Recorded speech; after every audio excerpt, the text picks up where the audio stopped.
Salut, je m'appelle Félix Bédé-Fossé. Je vous souhaite la bienvenue à l'Histoire Mur à Mur. Aujourd'hui, on va visiter deux immeubles à logement. Vous vous en doutez qui ont énormément d'histoire, qui sont importants pour leur communauté, surtout parce qu'ils sont devenus des icônes de Noranda, de Rouyn ou carrément de Rouyn-Noranda. Et ces lieux-là aussi ont des endroits inusités, des endroits qu'on va vous faire visiter avec, bien sûr, la permission des propriétaires. Et vous allez voir que ces lieux-là sont habités aussi par des gens qui ont des histoires uniques, des histoires d'attachement. Alors, venez-vous-en, on va commencer à Noranda.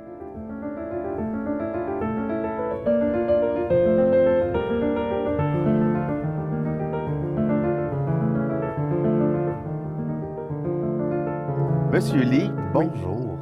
Plaisir. Merci d'être là. Je comprends que vous avez fait un long chemin pour revenir à vos racines, en quelque sorte. Vous n'habitez plus à Noranda maintenant. Vous habitez où? J'habite à Ottawa et Gatineau, OK. des deux côtés, parce que ma famille est des deux côtés. On appelle ce bâtiment-là les appartements lits. Vous avez un petit peu à voir là-dedans, votre famille aussi. Premièrement, qu'est-ce que ça vous fait de revenir devant cette maison-là? Qu'est-ce que ça évoque? C'est un tas de souvenirs. C'est mon passé Oui. auquel je tiens énormément. C'est votre père qui a été l'instigateur de la construction. Qu'est-ce que vous pouvez me raconter sur les débuts, l'idée de construire ce bâtiment-là? C'est curieux, mais on avait présumé que c'était normal. Ils se fassent construire une maison comme celle-là. Mais ça m'a surpris subséquemment comment c'était pas mal extraordinaire d'entreprendre cette affaire-là en même temps qu'il avait son métier Oui. d'ingénieur minier. Bien, discutons-en un petit peu de ses origines et tranquillement de ce qui l'a amené ici à Noranda. En 1923, la marine où il se trouvait être en formation en Angleterre, mais comme Canadien, Oui. et les Anglais et le gouvernement canadien ont cassé, ont coupé là-dedans.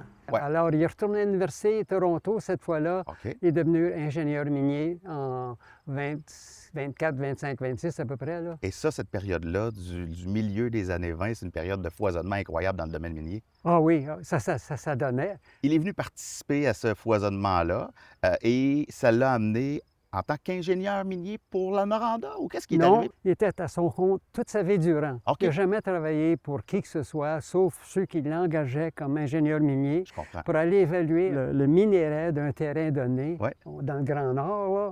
Bon, là, vous venez de parler de Grand Nord et ça nous ramène au Yukon parce que lui, il a passé une partie de sa vie là-bas. Oui. Racontez-moi son lien avec le Yukon. Il est né là 3 ans après que son père est arrivé là d'Edmonton à pied et s'est rendu à Dawson, à peu près en 1899 à peu près. Il est revenu chercher son épouse, ils se sont mariés, puis ils sont retournés immédiatement à Dawson et ils sont restés là jusqu'en 1927 à peu près. OK. Donc, lui aussi avait un intérêt pour la prospection, les Oui. mines, etc. Il n'y a pas d'erreur, malgré qu'il s'occupait d'électricité parce qu'il avait une compétence qu'il avait acquise en Angleterre quand il était jeune, de 17 ans. Ouais. L'électricité et la téléphonie, c'était tout nouveau. Ben oui, c'est ça. Là. Ouais. Parce que là, je le rappelle, on est dans les années 1800. Il faut être avant-gardiste, là. Pardon. Ouais. C'était ce qu'il y avait de plus moderne, ce qu'il y avait de plus récent. Donc, M. Lee, il y a votre grand-père qui s'installe à Dawson, au Yukon, et là, il va fonder une famille. Qu'est-ce qui va faire que vous allez éventuellement vous retrouver à Noranda?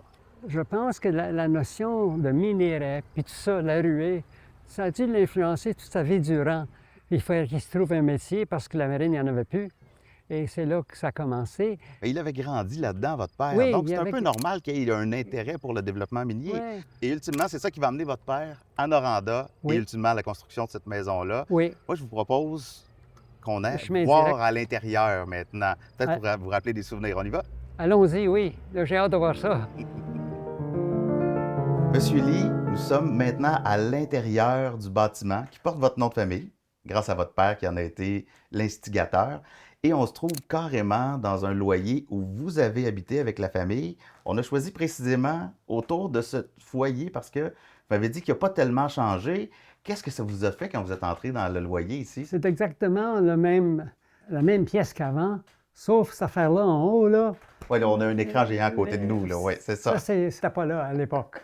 Donc, vous avez habité ici dans les années 40 environ, c'est ça?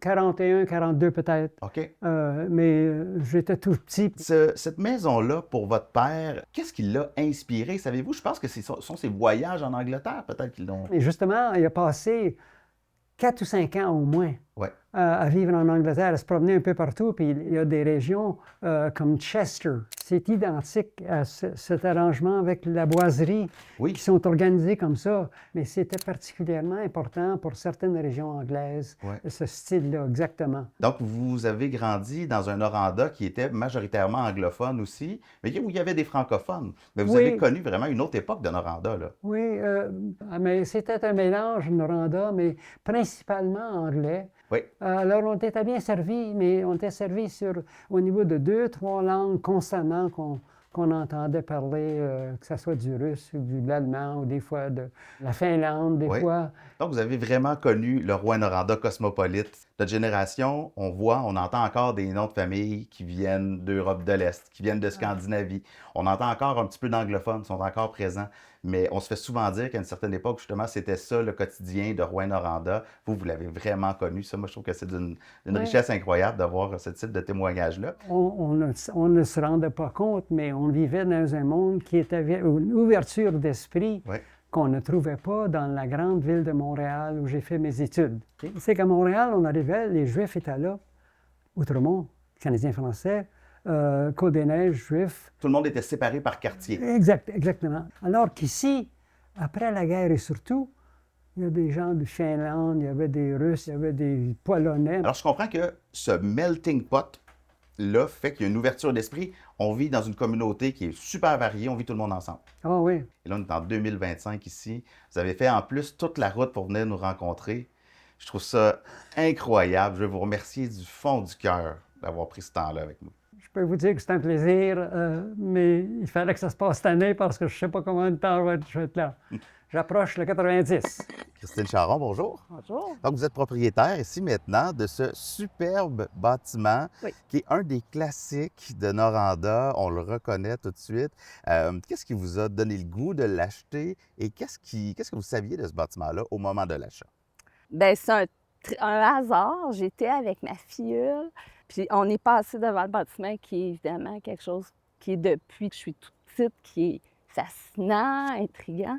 Puis, il est à vendre. Je me dis qu'il m'a été présenté parce que j'ai tout de suite appelé. Puis, j'ai été la première à le visiter. Ça a été un wow, un coup de cœur. Puis, j'ai fait une offre d'achat. OK. Puis, j'ai eu la chance que mes parents m'aident dans l'achat du bâtiment. C'est sûr que c'est un bâtiment que je trouvais particulier. J'avais l'impression que c'était des gens riches qui avaient cette maison. Je pensais que c'était une oui. maison. Si Malgré le fait ça que... devait être une seule maison, ça serait immense. Ben là. oui, Oh, mais oui. tu sais, comme plus jeune, Oui. c'est ça. Puis même s'il y avait... C'était toujours mystérieux. Même à un moment donné, dans ma vie, j'avais l'impression que c'était comme une maison hantée. Donc, je connaissais pas l'histoire. Je savais que c'était Alan Lee qui l'avait construite, Ouais. tout ça. Mais j'ai pas nécessairement fait de grandes recherches. Et là, vous devez nécessairement mettre, une fois de temps en temps, de l'argent, de l'investissement, comme dans n'importe quel bloc qu'on Oui. va acheter. Oui. Mais c'est un bloc qui est particulier par son architecture, par son côté patrimonial. Est-ce que ça vous donne un petit peu plus de difficultés qu'un bloc conventionnel? Ça fait déjà 4 ans que moi, je cherche des entrepreneurs qui peuvent peindre parce que c'est un crépi. Puis la particularité des faux colombages, on doit les teindre. Ouais. À 3 reprises, on m'a laissé tomber pour repeindre le bâtiment. L'an prochain, je croise les doigts, ça devrait se faire. Puis là, pour moi, le bâtiment va être à son meilleur. Quand on a fait le changement de fenêtre, on a eu le souci de se rapprocher des premières fenêtres OK. au niveau de la construction, puis de garder aussi toutes les boiseries intérieures intactes, donc plus onéreux peut-être, mais en fait, je pense que c'est... Mais il faut le réfléchir, en tout cas, en fonction Oui. de ce bâtiment-là. Oui, puis Ouais. on est toujours bien accompagné. Tu sais, la ville aussi qui Ouais. nous accompagne dans la réflexion, puis non.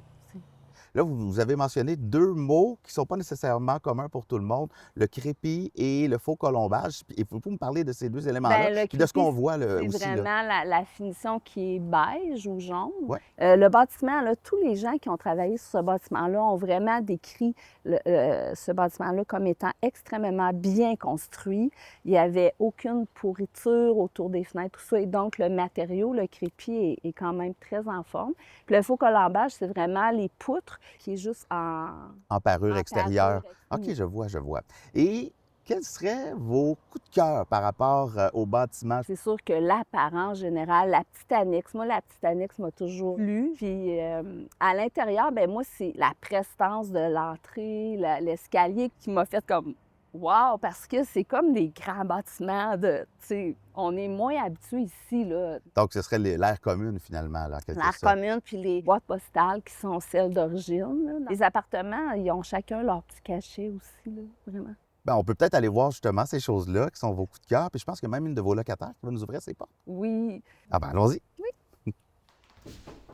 Laurie, bonjour. Bonjour. Merci beaucoup de nous recevoir dans le bloc qui a une histoire, je pense, particulière pour votre famille. Oui. C'est quoi cette histoire-là?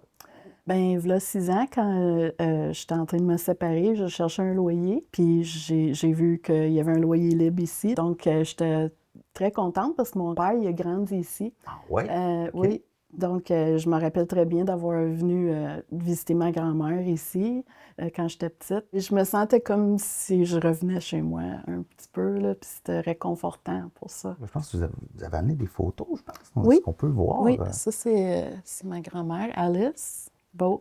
L'histoire, c'est que mon grand-père, quand mon père avait 7 ans, bien, il est parti à Montréal parce qu'il avait la tuberculose. Oui.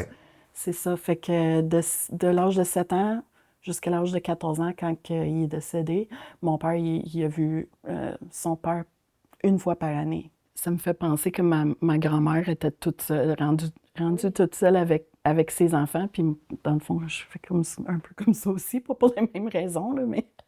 Fait que, elle était capable dans ce temps-là, puis c'était dur pour une femme dans les années 50, 60. Oui, puis, tout ça. Et je comprends donc que vous faites partie de la communauté anglophone de Noranda. Oui. Ben justement, je travaille pour une OBNL pour les anglophones. Puis, C'est Neighbors. c'est Neighbors, oui. Puis justement, ça me tient à cœur aussi, tout ça, parce que j'aime l'historique de la ville, puis j'ai un lien important. Fait que ça vient tout comme se lier ensemble, là, où est-ce que je reste, où est-ce que je travaille, ma famille, puis je suis très contente de ça. Donc là, vos enfants, ils viennent vous visiter aussi ici? Oui. Oui. Ils passent une partie de leur temps ici. Fait que ça fait 4 générations Oui, exactement. Ouais, 4 générations mon père, qui évoluent dans le même bâtiment. Oui. Et qu'est-ce que vous avez comme coup de cœur? Moi, j'ai pas de foyer, mais je me rappelle très bien du foyer à ma grand-mère, puis que c'était tout beau, puis les chaufferettes à l'eau en fonte. Oui. Il y a des belles boiseries un peu partout. Oui. Hein? C'est incroyable. Ça. Un beau cachet. Ouais. Puis la bâtisse, justement, est très reconnue en ville. Tout le monde... C'est une bâtisse emblématique, littéralement, de Noranda. Oui. Laurie, merci beaucoup. Ah, merci beaucoup. Ça me fait plaisir.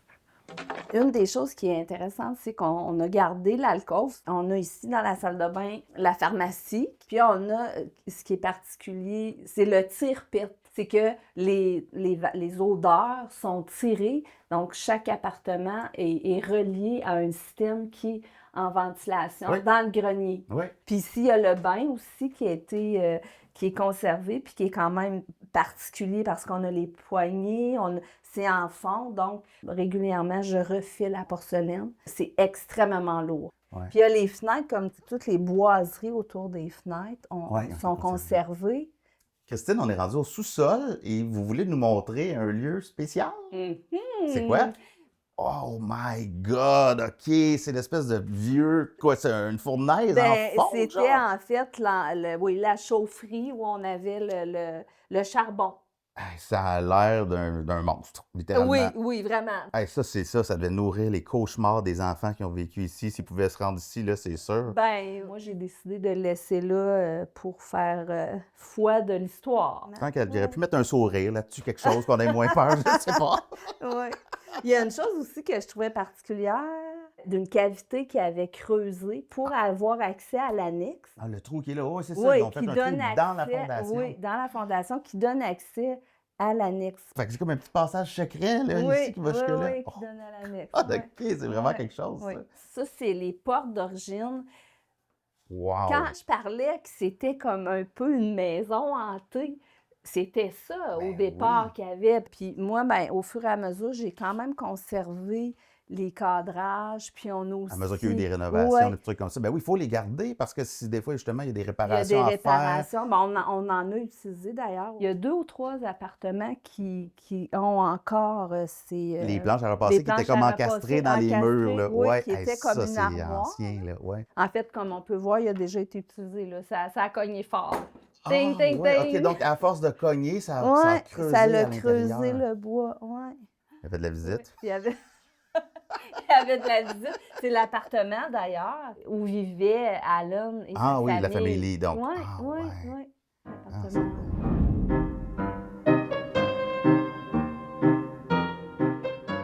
Il faut parler un petit peu d'assurance maintenant. Parce qu'il y a bien des gens qui pensent qu'à partir du moment où un bâtiment devient patrimonial, bien que ça va être difficile de le faire assurer.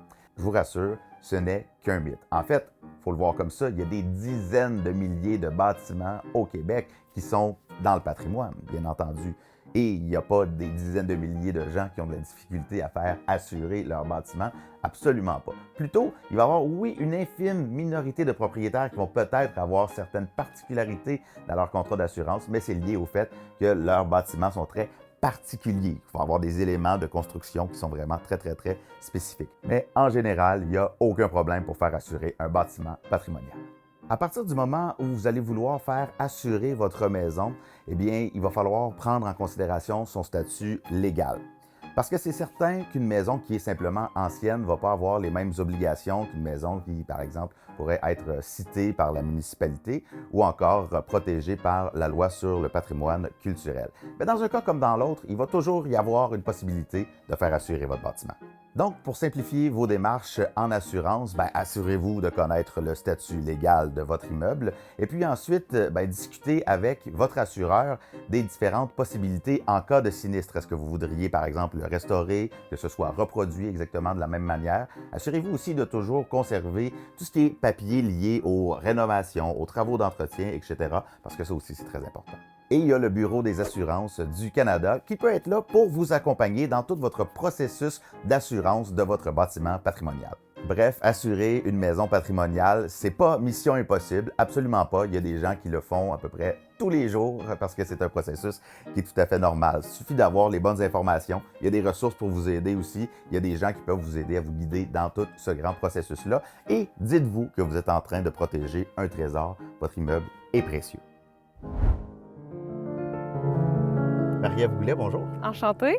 On est devant la tourelle et j'ai envie de te demander, en commençant, c'est quoi ton lien avec ce bâtiment-là? Pourquoi c'est toi qui nous rencontres aujourd'hui? Donc, en fait, moi, je suis la directrice de location chez Pentagone Immobilier. OK. Donc, en fait, je m'occupe de tout le processus de location. Les gens qui sont déjà là quand ils ont des appels de service, quand les gens veulent quitter, quand ils arrivent. OK, c'est un des bâtiments les plus emblématiques de Rouyn-Noranda, non seulement parce qu'il est particulier par son architecture, mais parce qu'on le voit de partout aussi. Ouais. Tout le monde le remarque nécessairement. Je suis curieux de savoir combien il y en a de loyers. Donc, en fait, c'est 37 logements, toujours en rond. Donc, les 37 logements, là, on y va du studio 3,5, 4,5, OK. sur 6 étages. Ouais. Donc, en fait, chaque logement a son locker intérieur de compris. Ouais. Fait encore une fois, en rond. Oui. Et puis, tu es une des rares personnes qui peut visiter à peu près tous les raccoins. Ouais. As-tu un coup de cœur? Est-ce qu'il y a quelque chose, un endroit qui te plaît en particulier? Bien, en fait, je dirais pas que c'est un endroit. Ouais. Mon côté humain va vers un peu les locataires. Puis, il y a des locataires qui sont là depuis plus de 25 ans. Là. OK. Donc, chacun a sa petite anecdote à me raconter. Ben oui, je comprends. C'est sûr qu'en plus, les gens doivent être attachés parce que quand tu habites là, tu es content, tu es fier. Là. Un beau sentiment d'appartenance Ouais. à la tourelle. Ah, merveilleux. Puis là, j'ai entendu dire que vous avez retrouvé les plans de la tourelle aussi. Oui. Fait qu'est-ce qu'on peut regarder ça? Oui, bien en fait, mon collègue tantôt me les a sortis. Je ne connaissais pas leur existence, OK. mais je peux Ben, allons te voir ça. montrer ça. OK. Approuvé par la Cité de Rouen. Ouais, j'adore ça. Quelle date on a? Octobre? 1972. Wow, OK. Ouais. C'est très cool, ça. Hey, on dirait un plan d'un vaisseau spatial de Star Wars. Ouais. Hey, j'en reviens pas. Wow. Hey, merci de nous avoir montré tout ça. Mais là, est-ce qu'on peut aller Ouais. visiter l'intérieur? On a assez gardé le suspense. Là. Je peux aller vous faire visiter Bon, ben, on ça. y va.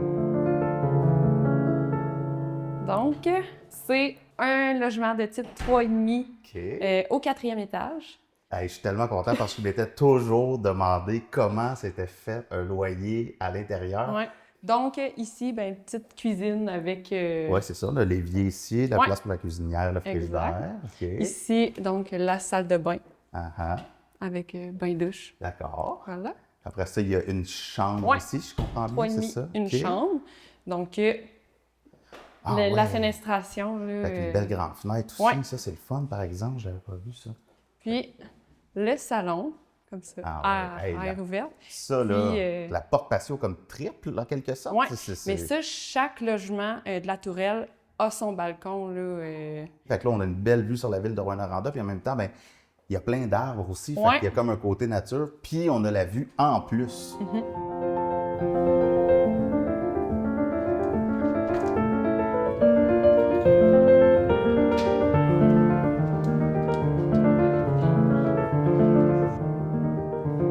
Donc, voilà, sur le Oh. toit. My God! Hey, là, on a une vue du lac Noranda, ou qu'on appelle aussi le Kiwanis. Ouais. Là, on a le mont Kekeko devant nous ici. Ah, puis il y a même le mont Chaudron. C'est vrai, on le Ouais. voit là-bas. Ah! Ouais. Je pensais même pas qu'on pouvait le voir depuis Rouen. Ouais. On voit l'aréna Jacques-Lapierre ici, l'église ukrainienne, le lac Ostico. Marie-Ève, merci tellement pour cette visite éclair, en fait, de la tourelle, parce Ouais. que c'est énormément plus gros que ce qu'on a vu. Mais je te remercie, puis nous autres, on va continuer. Ça fait plaisir. Donc, on est maintenant rendu dans la cour de la tourelle, littéralement, au jardin, pour pouvoir discuter avec Élisabeth Carrier, qui est agente de développement en patrimoine immobilier. Mais derrière ce titre-là, Élisabeth, c'est une passion pour l'histoire, nécessairement. C'est toi aussi qui as fait beaucoup toute la recherche derrière la série qu'on a aujourd'hui. Donc, moi, je me rappelle d'avoir vu de vieilles photos de Rouyn-Noranda où on voyait, ça avait l'air d'être une espèce de mur de ciment. Ouais. C'est quoi le point de départ de ça?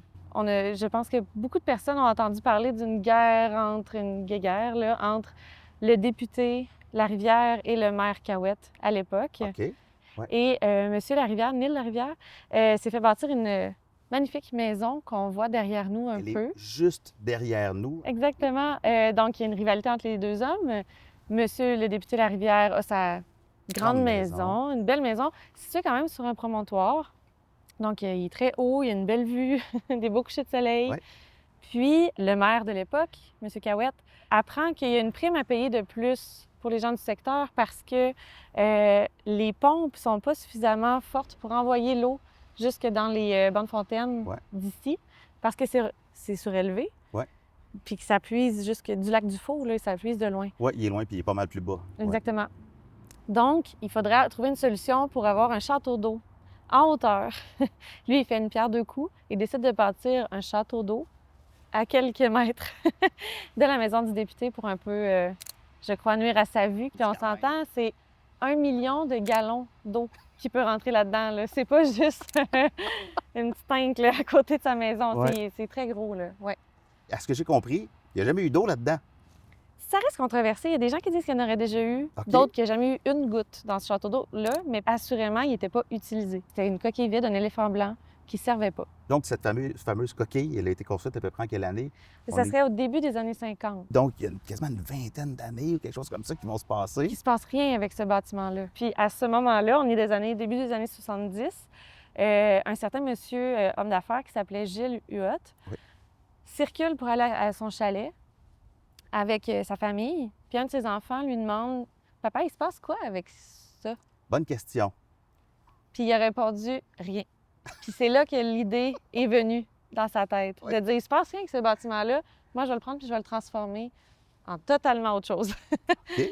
Oui. Dans le fond, il va réussir, je ne sais pas par quel moyen, à acquérir le château d'eau, OK. faire approuver les plans, puis transformer ça en 37 logements. Puis, tu sais, on s'entend, on part d'une coque d'acier. OK, c'est en Entouré- acier, c'est ça. C'est tout en acier, entouré de briques, de mortier. Il a fallu qu'il dynamite le cap de roche pour asseoir la structure. Il a fallu qu'il perce les ouvertures. Ça a été un immense travail, ouais. Tout ce qu'on voit à l'extérieur autour, là, c'est d'origine. Puis on peut imaginer que dans le fond, toutes les percées qu'ils ont fait pour créer les ouvertures des fenêtres, des portes, ils ont retiré la brique Ouais. et ils ont utilisé cette même brique-là pour surélever le bâtiment de 2 étages de plus. Donc, on peut OK. imaginer que c'était un peu 4 étages. Ouais. Puis avec la brique, ils ont récupéré des ouvertures. Ils ont ajouté le 5e et le 6e étage. Puis en regardant les photos, c'est frappant à quel point ça a été un travail immense puis colossal. Puis même M. Huot avoue que ça a Ouais. été un immense projet qu'il ne pensait pas être si gros au départ, évidemment. Puis qu'après coup, il ne sait pas s'il le referait. Il dit. Donc, on voit ici le château d'eau avant. C'est des photos qu'on a souvent vues. Donc, il y avait même une espèce de toit arrondi. Oui, un toit plus en dôme à l'époque. OK. Ah, puis on voit aussi la proximité avec l'autre maison en arrière, la maison du député de la Rivière. Oui. Puis le député de la Rivière, mais c'est lui qui a donné son nom à la rue La Rivière aussi. Tu sais, c'est un homme important, là aussi, Oui. là.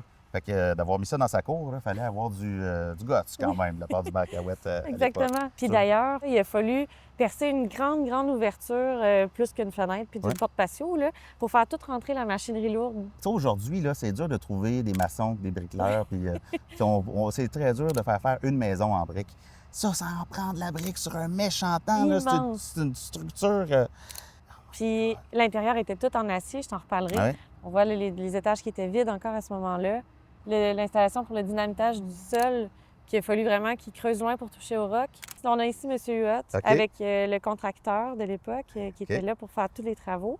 Donc, Monsieur- en tout respect, c'est les deux fous qui Oui. ont décidé de se lancer dans ce projet-là, Ouais. complètement irréaliste, puis finalement, Mais qui ont réussi. qui est devenu un emblème de notre ville. Un emblème, totalement. OK. Donc là, on les voit encore ici dans Ouais, la on s'en construction, les travaillait. plans. C'est peut-être les mêmes plans qu'on regardait tantôt, ça, Oui. Oui, effectivement. mais en 72. Oui. Dans le fond, ça a été de octobre 72 à mai 74 Ouais, que OK. ça l'a pris pour tout travailler. ça. Fait que c'est quand même un bon bout de temps. Hein? Oui. Tous les gros morceaux d'acier qui ont été retirés à la grue, un par un, parce que c'était vraiment tout recouvert d'acier à l'intérieur pour Ouais, l'eau. Il a fallu qu'ils les enlèvent. Ouais. Puis Ah, c'est la ça, job. cet acier-là, il y avait vraiment un souci de récupération. On parlait de la brique Ouais. pour créer les 2 autres étages, mais tout l'acier galvanisé qui était utilisé à l'intérieur, ils l'ont tout réutilisé pour créer les cages d'escalier. Donc, ils ont formé les escaliers avec ça, à partir de ça. Ouais. Ah, c'est pas bête. Là, on voit aussi des travailleurs tu sais, dans la structure en acier qui Oui. ça surplombe la ville de Rouen. Voilà. Juste ça doit être quelque chose de travailler là-dessus. Ici, c'est quand ils ont percé le toit. Le toit original, fallu- l'espèce de dôme, là, fait que là, on Exact. voit qu'ils sont en train, effectivement, on voit le feu qui sort littéralement. Les Tabarouette, flamèches. OK. Avant de couler les 6 planchers de béton, ils ont rentré un très grand réservoir d'eau chaude qu'ils ont amené par grue, immense, déposé au sous-sol. Après, ils ont coulé les 6 planchers de béton. Donc, quand elle était en fin de vie utile, comment tu la sors de là? Impossible. C'est immense. On Fait peut que plus la changer. ils l'ont scié en franges pour pouvoir sortir morceau par morceau du sous-sol. Ouais. Et ça, c'est quand c'est terminé. Monsieur, oui, Monsieur Huot devant le travail le final. travail, quelques années plus tard. Là. Ouais. On est chanceux d'avoir accès à ces belles photos-là qui expliquent encore plus l'immensité du travail qu'ils ont eu à faire. Monsieur Huot avait eu une idée d'un autre projet par la suite qu'il n'a jamais réalisé. OK. Il voulait acheter la presqu'île du lac Ossisco et créer un logement en forme de pyramide. Peut-être que s'il l'avait réalisé aujourd'hui, on aurait une grosse pyramide dans la presqu'île. Ah. Puis Ossisco là, a fait tout le principe du triangle. On dirait qu'il y a C'est quelque vrai chose que qui se maintenant, passe. Ossisco, en fait, Ossisco en lumière, ils ont une scène en forme de triangle. Oui, sans Donc- même le savoir, les plans de M. Huot à l'époque, là, oui. Ben, Elisabeth Carrier, je rappelle que tu es agent de développement en patrimoine immobilier à la ville de Rouyn-Noranda. Puis on va se retrouver aussi dans un épisode plus tard là, dans notre saison pour pouvoir parler, entre autres, de l'Église orthodoxe russe. Fait que je te dis à bientôt. Oui, à bientôt. Donc aujourd'hui, dans l'épisode, on a vu 2 immeubles à logement qui sont devenus des emblèmes de Rouyn-Noranda qui datent de des époques complètement différentes, c'est-à-dire qu'avec les appartements-lits, on retourne jusqu'aux années 40, alors qu'ici, avec la Tourelle, on retourne aux années 70 environ. On rencontre aussi des gens qui ont des histoires d'attachement avec ces lieux-là. Ce ne sont pas que des appartements, c'est un endroit où on se sent chez nous et c'est vraiment tripant de pouvoir aller chercher ces histoires-là. Alors, le prochain épisode qu'on va avoir, on va aller voir des lieux qui sont des résidences privées. Donc, c'est un peu le contraire, mais on va voir aussi toute la passion que ça prend pour pouvoir conserver une résidence unifamiliale. À très bientôt.